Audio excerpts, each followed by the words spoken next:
Get knocked, Sparta! No hug needed!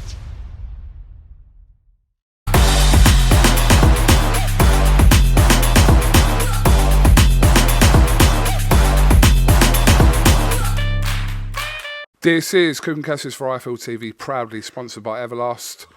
It is Tuesday of fight week. I'm joined by the Gypsy King, Tyson Fury. It says it there and all over me pants. Yep. How are you, first of all? I'm alive and well and kicking, and very, very healthy and very in shape, very ready to rock and roll, throw down. Do you know when I put this mic across you, there's going to be times where I do this. You're all right. Just to let you know. Fine. No Dillian Whyte today at the press conference. Not the press conference, the public workout. Surprised or expected or don't care? Do you know what it is? I don't really care. Do you know if they turn up to a thing or not? A lot of people have been making a big scene of it, and to me, it's not really an issue. To be fair, I've sold this out single-handedly anyway. Whether they're his fans or my fans, I was the only one who actually done anything to promote the fight. So the way I look at it and the way it's common knowledge is that I did this on my own. The boys was listening to an Eddie Hearn interview before, and he was saying even if he was promoting it, it would have been a nightmare for him not to have done it. I think he's shot himself in the foot here, caused himself a cropper by not doing the stuff he should have done. For me, I'd have turned up, biggest fight ever, my world title fight, whatever. They say, oh, Tyson Fury didn't turn up to a press conference against Klitschko too. Yeah, because I was mentally ill and was committing suicide material. I didn't want to box. Not for a man who's coming to win a world title like Dillian Whyte. There's no excuses for your non-professionalism. That's what it is. Not professional. Is it mind games, please? Definitely not. It's just his way of not promoting the fight because they don't want it to be a success. But guess what? It is a success. Sold out 94,000 people. Get up there, my boy. Only in England with me, the Gypsy King. And may I say, the highest attendance ever at Wembley Stadium for any sporting event, not just football. So big shout out to me. Thank you very much. All the way to the motherfucking top. In his interview he did with Steve Bunce that was on BT Sport over the last couple of days, he was adamant that this fight has only been a success as in ticket sales, etc., and the traction it's got because you're fighting him. Oh, yeah. Is there an argument there that the level of opponent you are fighting, even though you've been in with Wilder, etc., but for this country to be fighting Dillian Whyte, a fight that us fight fans want to see, there is an argument that this has done well, ticket-wise especially, because you're fighting Dillian Whyte? I could have fought anybody on the homecoming, sold out Wembley. I could have got me shovel up and went to the local cemetery and breathed life back into somebody and sold him out of Wembley at 90,000 people. People ain't coming to see Dillian Whyte, they're coming to see me in my final performance of a decade, and that's it. What reasons were you actually given? I know we kind of touched on this at the press conference, but I'm not sure how much you were kind of alluded to. But what reasons were you given why he didn't participate in kind of that early build-up? He is now, and he's obviously doing stuff now, etc. I never asked. I didn't ask, and I didn't get any information because I wasn't interested. I'm contractually obliged to do a certain amount of stuff. Me. And I'm the home fighter.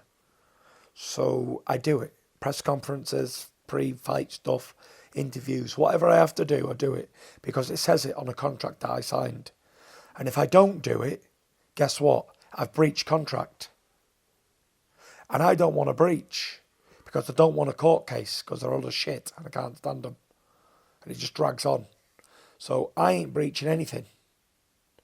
I'm just doing my job, doing what I'm getting paid to do and enjoying it. And that's it. Frank Warren did say, I think a couple of weeks ago, that there is a replacement on standby should something not the fight not materialise with Whyte this week.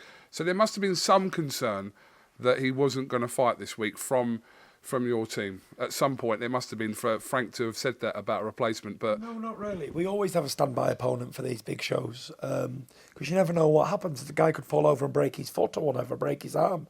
So there's always got to be a standby. I remember when I was fighting Derek Chisora back at Wembley Arena years ago in 11, we had Martin Rogan as a stand-in. Martin was there and he was paid to be a stand-in opponent just in case. And the same this time. We have a stand-in opponent just in case he doesn't fight. Can you reveal who that was? Yeah, I can. The WBC number 3 ranked contender, Joseph Parker. Yep, we've got it. If he don't, That is a joke. No, Come on. If he don't fight, Dillian Whyte don't fight. I don't want no rookie bum. I want a top 5 man. I've stated it, and that's it. Joseph Parker is rated number 3. Your friend who's been in camp with you, Joseph Parker. Yep, Joseph Parker is the standing opponent for the fight. And if Dillian Whyte does pull out, I'll pad Joe for the fight. And then I'll fight him. It'd be an excellent fight. Joe's a former world heavyweight champion and high rated in all the organisations. He's even in the top 5 Ring Magazine heavyweights. So he's in the top 5 heavyweights of all the organisations, WBO, WBA, IBF, all of them. Ring Magazine, WBC, the lot. So there'll be no complaining from the fans. If this idiot pulls out, then we've got a really tasty step in. Don't you worry about that. And we've said, listen, it's not personal, strictly business. If this fight happens, we've shook hands on it and agreed, then we're going to throw down. Have you revealed that anywhere? Because I've not heard you say that anywhere. That's breaking news. It's breaking. Okay. Well, So that is I hope it doesn't come to that anyway. let's hope it doesn't come to that, because I want to fight Dillian Whyte. But if it does, then we're professional athletes, we're professional businessmen. We understand the risks or the rewards. And I'm sure whoever wins will have a beer afterwards, whatever, shake hands. It's only a boxing match, isn't it? Not serious, personal. Why did you tell reporters last time out that you were going to retire after this fight? Because I am.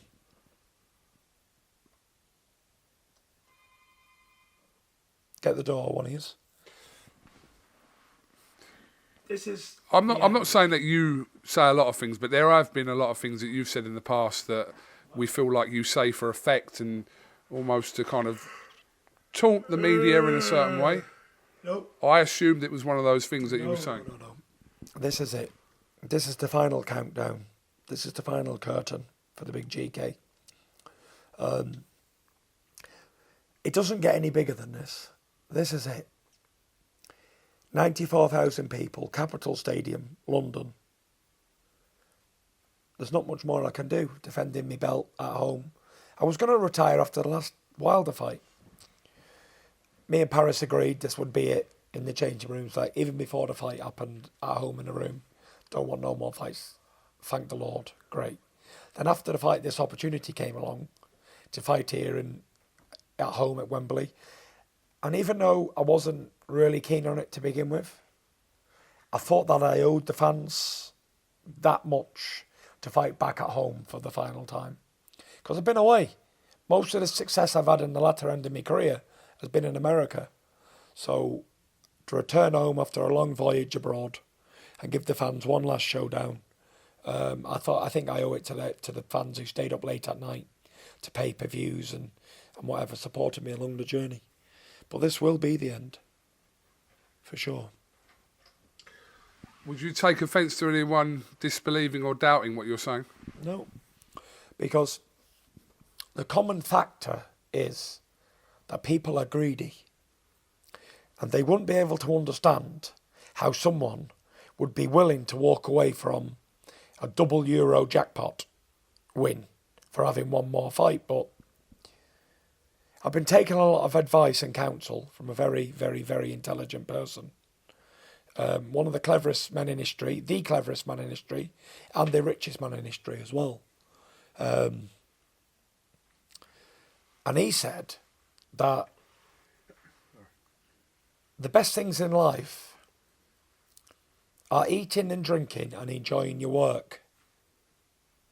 Not temples built of gold and everything else that you can think of. And this has come from the richest man that's ever lived and the cleverest man that's ever lived. This ain't your local man who works at the pub. This is the cleverest man and richest man in history who said this. So I got to believe him. And I'm happy. I'm contented with who I am. I'm contented with what I've done. I've made a few quid. I've won all the belts. I've done more than I ever wanted to. I've ticked off all the boxes. And I even get an extra added bonus, Wembley, to fight there. Because that was never on my hit list of venues to fight at. But I get that added bonus. So it's great. And no matter what I do in my career, no matter where I go after this and how many more fights I have and whatever else, what will I do? Leave it to a generation who never worked a day in their life on my hard toil? Really? So, enough's enough. I'm happy. I'm contented. And I've done a hell of a journey. I've had a hell of a ride the last 20 years. Started boxing at 14. I'm now 34 in August. So I've had a good 20 years. And how you know it's the final curtain is, I've got the man with me who started me, Steve Egan. He's in my corner. Never been in my corner before. I didn't know that. Okay. Yeah, that's another breaking news. I'd never been in my corner before, other than one fight years and years ago. And he's back in my corner for the big hurrah. And he said to me, you know what? He said, I'm the only person of all these people here who knew you before. 20 years. Now that's loyalty, isn't it? 20 years. So you're telling me you would be content, happy, satisfied, finishing your career 32-0. on Won every belt there is to win. on Saturday, but without becoming undisputed. I've already won all the belts. And people already know that. Okay, without facing the likes of Anthony Joshua, without facing the likes of Alexander Usyk. Yeah. AJ's had his chance more than once. He's had a chance about 10 times to fight me. And for his greed and wanting all the time, that it's not happening. But there's no skin off my nose. He ain't a virgin anymore, is he? He's been beaten, so in what world could he have ever beaten me anyway? You know, there's no debate. It's not an exciting fight. It's only for money anyway. Like if I fought Joshua now, I wouldn't be gaining anything. Because people don't think he can beat me anyway. Just think I'll give him a good hide and set about him. Send him up the road packing. Get up there, mush. But all I'd be gaining is a few more quid. And a word is a word. Not to be broken. And that's it. There's nothing more to gain. Julius Caesar once said, there'll always be somebody else to fight. What, am I supposed to carry on for 50 more years? After Joshua, there'll be somebody else. After Usyk, there'll be somebody else. After that person, there'll always be somebody. I'm happy to go back to Morecambe and be left alone. I'm going to delete the Instagram. I'm getting away from being a star, whatever that is.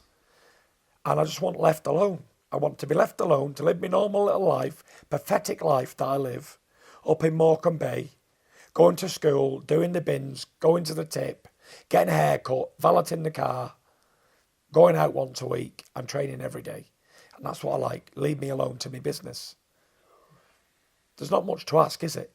This will be 14 years this year. I've given 14 years to this game. What did he want out of me? Every blood I've got in me.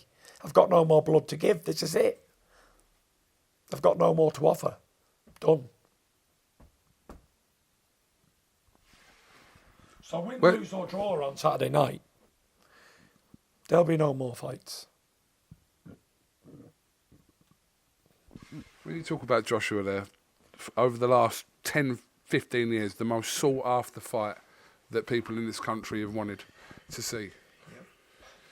But you're saying to me that that's not, I'm not saying you don't care what people think, I'm saying because you obviously you do, and fights are for the fans ultimately, but you're saying that wouldn't come into play, that is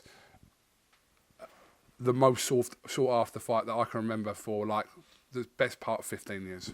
It was the most sought after fight when he was an unbeaten champion, or even when he had one loss. But when you're getting beat by blown up middleweights, it ain't a spicy fight anymore. Do a poll, see how many people think he could beat me in a fight. None. But if you did a poll to how many people thought that you could beat Vladimir Klitschko back in the time, I'm sure you would have seen kind I of was an undefeated man and won every belt there was But to no win. one gave you a chance in that fight, Tyson, No, to be fair. lost a fight, and he has. He's been spanked, hasn't he? And knocked out, bounced all off the canvas. So, listen, I've got nothing against the fella. I wish him nothing but the best of luck in his conquest and whatever he wants to do. Hope he wins every belt there is to win and he becomes a great champion, whatever. Great. But it's going to be none of my business because it's none of my concern. And like I've always said, I don't get involved in other people's businesses. What they make is none of my concern. You know, the problem with today is everybody's so concerned about what everybody else is making. It's like you read the paper and it goes, Francis Ngannou made $600,000 for his fight. What the fucking business is that of anybody else's? What the man makes in his personal life? How much does this man get paid? Net worth. Oh my God. The world's gone mad. People are interested in net worths and fucking who's got the most money and whatever. I'm old school. Or at least like to think I am. I will agree I with don't that. care how much the man's got in his pocket. As long as he can get to that fucking bar and buy a round of drinks. So that'll do for me. You don't have to be a trillionaire to do that either. Everybody wants to be a superstar or a millionaire. It just ain't life. Everybody in life can't be a millionaire or a superstar. But the social media world will make you believe it's possible. And it ain't. But I agree with what you're saying in terms of this is a sport where people generally argue and debate 24/7 about another person, not their own financial situation, another man's purse. Exactly. You know, I've seen a lot in this fight like, 80-20, 70-25, 62-42. I'm like, what the flipping heck is going on? What a man earns, it's none of anybody else's business. I think I'm worth more. On what grounds are you worth more? Show me what grounds you're worth more. And if it is true, then you get paid more. But I thought it was very generous for what they're all getting paid out of me. They ought to be rubbing my feet with oil, the amount of money that they're getting paid, only because of me. Do you think Dillian Whyte can make 6 or 7 million quid anywhere else? Can he, heck? If he could, he'd go and do it, wouldn't he? So, it is what it is, but it's no interest to me. And just for all the people out there who say, Dillian Whyte's being had over with the money side of things. When I fought Klitschko, I was mandatory by 2 organisations, WBA, WBO. Yeah, I was British champion twice, European champion, WBO Intercontinental, WBO International, Irish champion, English champion twice. And I walked away with about 700 grand, 600 grand. So that's like 10 times the amount I got when I was undefeated, 24-0, top dog. So complain. I've worked hard to get what I've got, and that's it. There's no if, buts, or maybes. And I'm happy with what I've got. Very happy.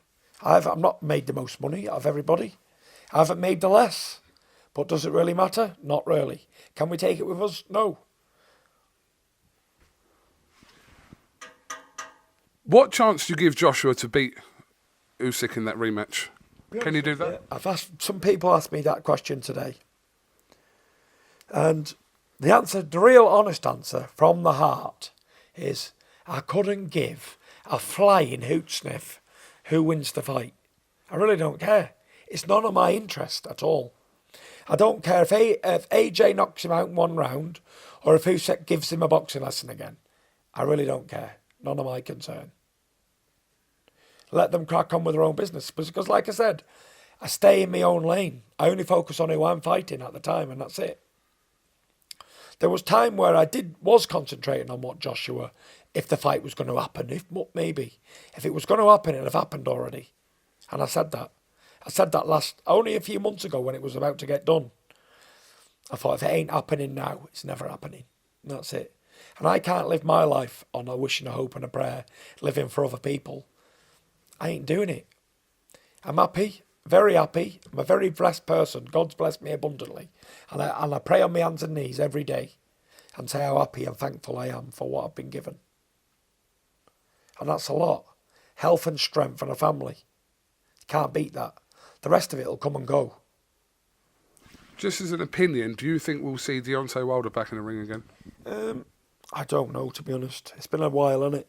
But then again, it's only been the same time as me, so he could announce a fight anytime soon. But again, I've got no real interest in what they're doing in their careers. They've got their own lives to lead.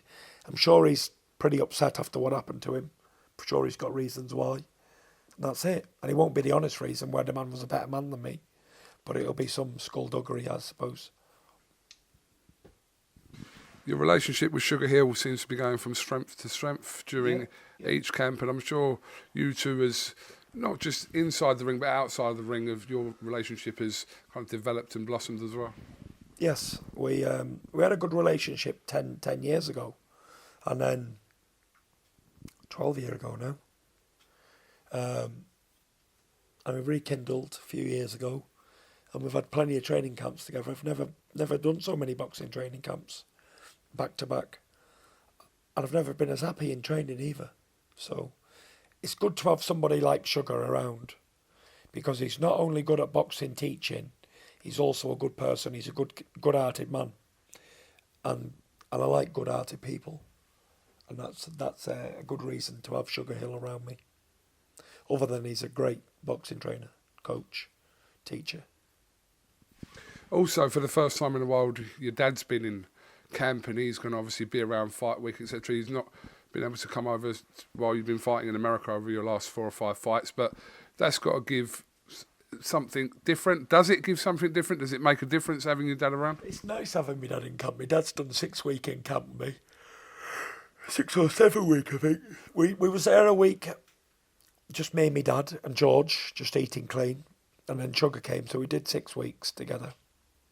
Sugar, and then a week with me dad, so we did 7 weeks in that camp.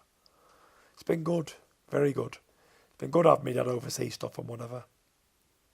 I'd say the only problem we've had in this camp is the fact that we've all been very afraid of COVID cancelling the fight, you know.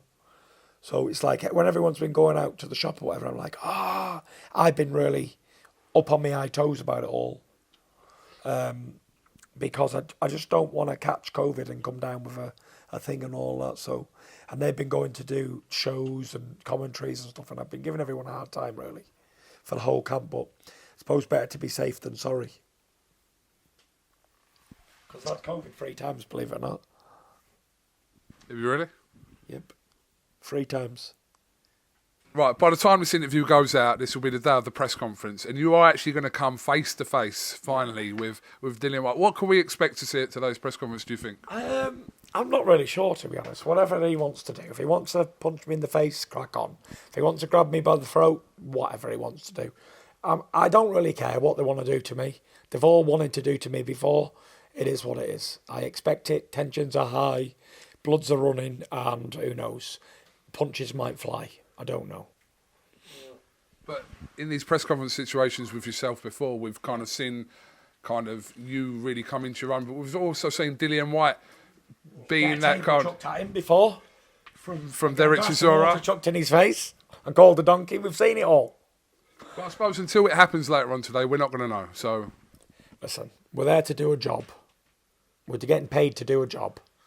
And that's it. We're going to weigh in, face off, whatever they want to do, great. And then we move on. You did make me laugh the other day because you were talking about boxers should be penalised for press conference behaviour. And you've done some of the craziest things in press conferences. I remember when you flipped over a table and done all these things in the past. That isn't grabbing people by the throat, is it? How many people have I ever grabbed by the throat or punched in the face physically? I haven't, have I? No, not one. No. So entertainment, throwing a table over or screaming and shouting, it's WWE. But when you're trying to grab a man by the throat and punch him in the face and whatever, that's not professionalism.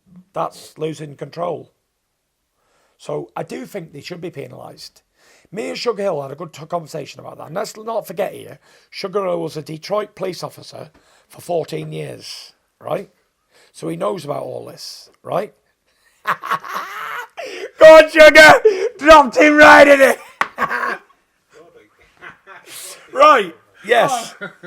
Here we are, yeah. Sugar was a Detroit police officer for 14 years, so he knows all about it. So we had a good conversation, very diplomatic. And we both agreed that we think the fighters should be penalised with money out the purse. We're better to hit them than in the purse for their erratic behaviour at conferences, i.e. punching each other in the face before fights when they're not getting paid to do that. That doesn't usually happen, though, does it, really? It does, doesn't it, now and again?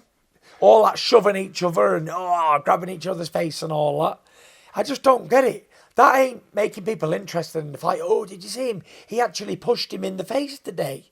See, I disagree with this. I think a little bit of tension, not punching each other, but I think a little bit of a, as Carl Froch would say, a little push and a pull, etc. I think it does contribute to the fight selling. I recently saw a man grab another man by the throat at a press conference. And I was thinking, are you really serious? Me and Sugar thought the same thing, and we're both on agreement with it. Any of this misconduct, in any other sport, they get penalised. But it's almost acceptable in boxing. Just do what you want at the press conferences and the weigh-ins. It's totally fine. We're all right with it. But it's not totally fine. Very diplomatic today. You are very diplomatic. I have seen a lot of responses that you've made to my next question, and it is about the US sanctions against Daniel Kinnan. You've answered loads of questions about it, and you've been in the thought process of it is none of my business, is in your business, but I did want a response from you about that situation. Well, I'll give you the same as I give everybody else, but I'll go into a little bit more detail. First, rule number one is I don't get involved in other people's businesses. Because other people's businesses is not mine. That's one. Two, every man has his own cross to bear in this life. And we've all got our own troubles and our own burdens. No more than myself. I've got my own problems in my own life on a daily basis that I have to take care of. That takes up a lot of time and energy. And I can't focus on what other people are doing in their lives. Separate from that, okay, the media, they're on me like, do you know this? What do you think about this? What do you think about that? I know what a witch hunt is. I've been penalised by the press myself. I don't believe a word the press say. If I read it in the paper and it sounds a bit dodgy, I think, nah, I don't believe it. Because I've been penalised by the press myself. And I don't believe what the press say at all. So, they're asking me for information on something I have no interest in or know about. This, that and the other. What are they going to get from me, a boxing man? Oh, you worked with MTK. Yes, I did. Yes, I did. And so did 1,000 other boxers and organisations and whoever else. Promotional companies, managers, promoters, trainers. But they're asking me these questions. Like I know the answers to it all. You were recently seen in a photograph with Daniel Kinnan. Yeah, and? What does that mean? I was in Dubai on holiday and bumped into the guy. So what? But, you know, people are always prodding because they think, oh, let's talk to Tyson. He's got a bit of influence. People might listen to what he says. Or it'll sell more on our paper because he's heavyweight champion. And they don't want the opinion of a normal man in the street, of course, because they're not concerned about what he's got to say. All they would try to do is trip me up, so hopefully I say something wrong and try and get myself in trouble. Well, I can give you all this.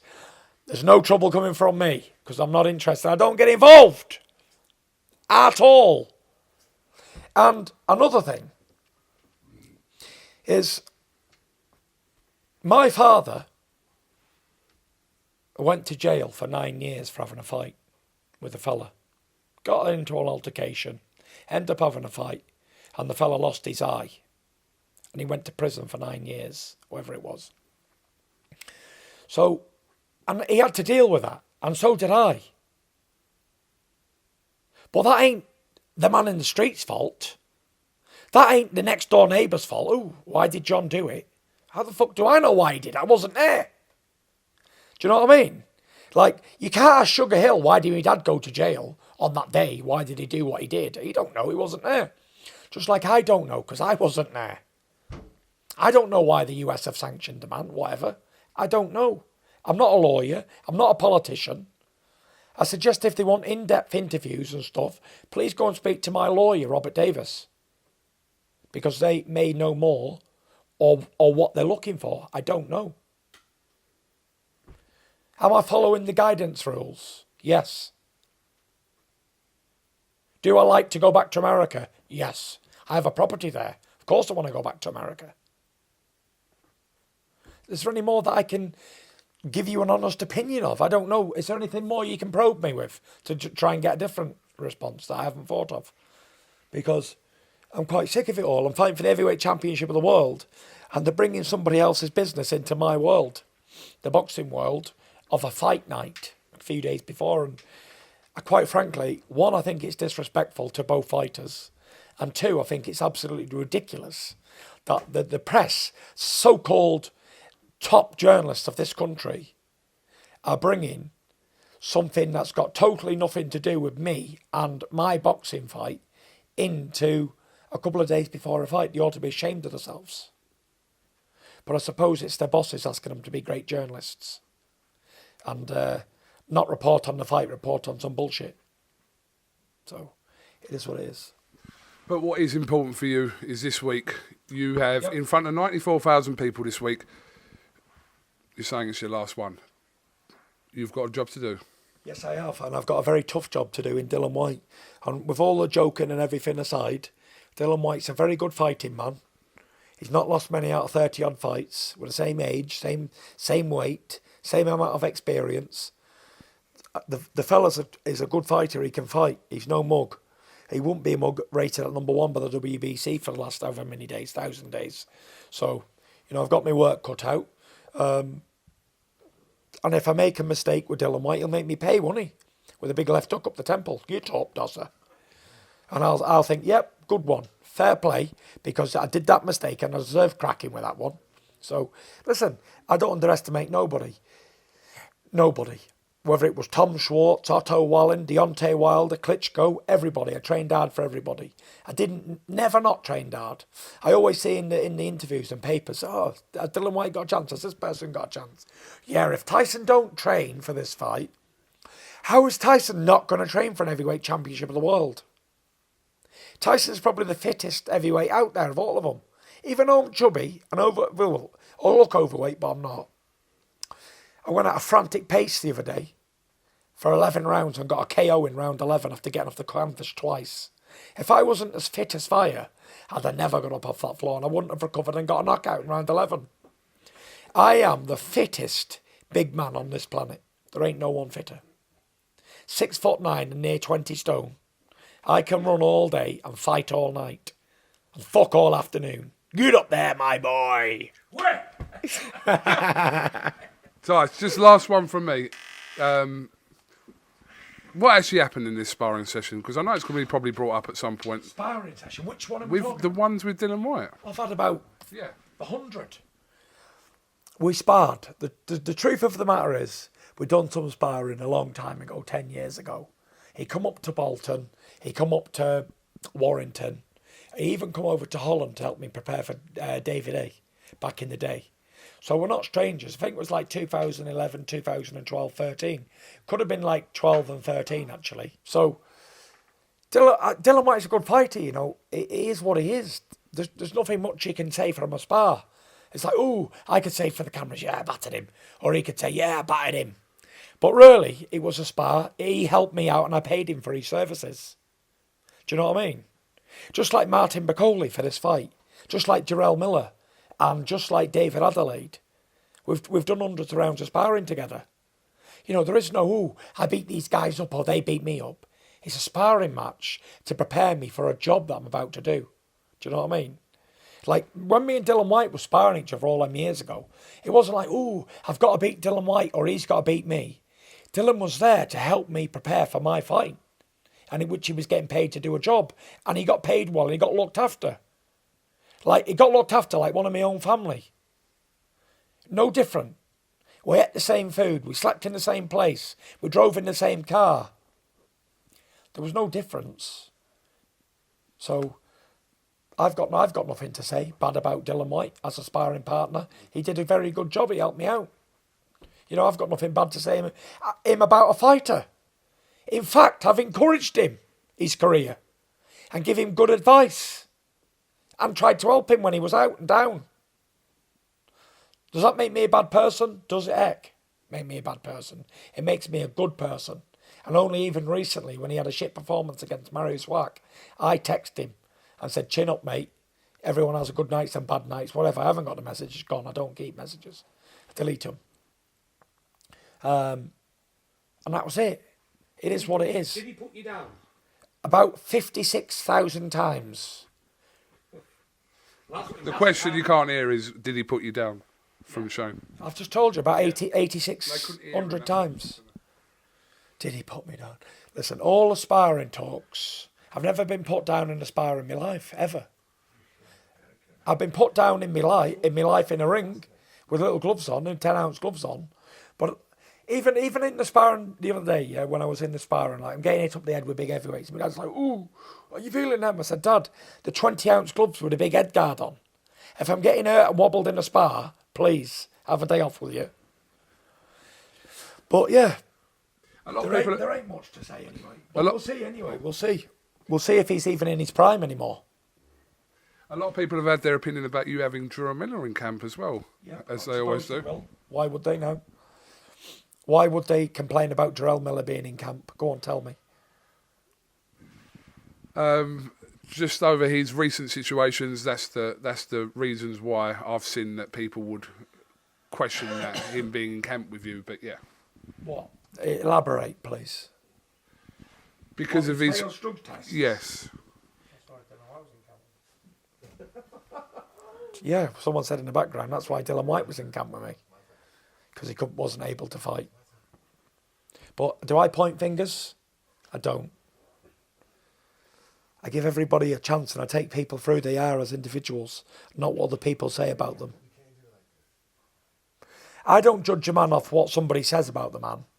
That man's a prick. Oh, he must be a prick because that man said so. No. I speak to that man, and I'll see if the man's a prick or not, and I'll make that decision myself. Dillian Whyte and the other fella, Jarrell Miller, they seem all right fellas. What they do in their own business is none of mine. He was employed, big baby, to do a job, sparring job, which he got paid to do, and he did a good job. Just like Dillian Whyte back in the day. They helped me out for fights, so... And Jarrell Miller's returning to the ring shortly, I understand. Yeah, I think he's returning in June or whatever, but... Again, a lot of people make a lot of noise about, oh, he should be never allowed in a gym. Well, when they own the gym, then they can make that decision. Until then, get out of my business. Okay, Tyson Fury, thank you very much for your time. Was that like an hour interview? I don't know. Probably about 40 odd minutes, but appreciate your time as always during fight week.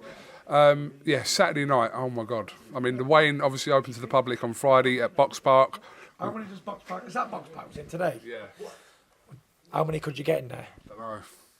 That's going to be a, security job, I think. People are up on a jolly up, aren't they? For the weekend, get on it. We're all here all week. Have you got anything else you'd like to add? No, I just want to say good luck to to everyone who's fighting on the bill.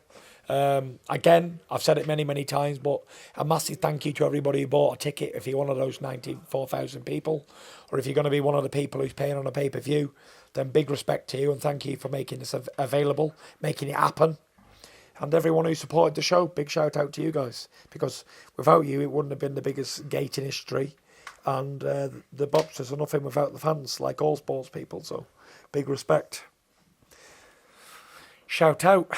Big respect to my Lord and Saviour Jesus Christ as well for guiding me to this moment and giving me the opportunities and the passion of life and the fire and the guts to come back, no matter what, and never forsaken me. Tice. Thank you. Who was the richest man and the cleverest man? Solomon. Who you spoke to? Who you spoke to? King Solomon. Well, you've not spoken to King Solomon, have you? Yeah, That's who he's on about. What did he say? I have spoke to King What's Solomon. the most enjoyable? The most enjoyable thing in life, he said. Talking about Jesus. The most enjoyable thing in life that he said, Sugar, was eating food Yes. and drinking Yes. and enjoying your work. Enjoying your work. Love it. Shane's been racking his brain about it, and he's been speaking to. I thought it was even a Muscat. Ty, sorry, do you expect to see AJ and Hearn here this week? I don't know. Are they invited? They're probably, yeah, they're invited. They're going to be my guests. I got a couple of tickets there. I'll give one to Eddie out of my ticket allocation, and I'll give two to AJ because he needs two. The fatness of him these days. Back at you. Yeah, I'll give him a couple of tickets that I'll pay for to come as my personal guests. Or if they want AJ, he can help in the corner with me if he wants. Because I know he don't like Dillian Whyte, so can if he wants. He can help up and out. Tyson, thank you very much for talking to Eiffel TV, and yeah, we'll catch up with you again. And yeah, best of luck this Saturday night live on BT Sport Box Office, or if you're one of the lucky 94,000 people at the venue. Peace out. You get knocked, Sparta! No hunt needed!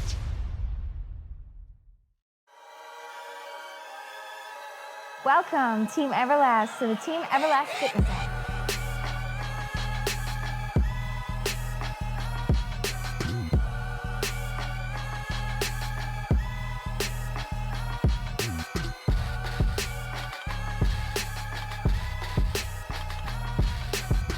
Download the Everlast Fitness app and find your greatness within.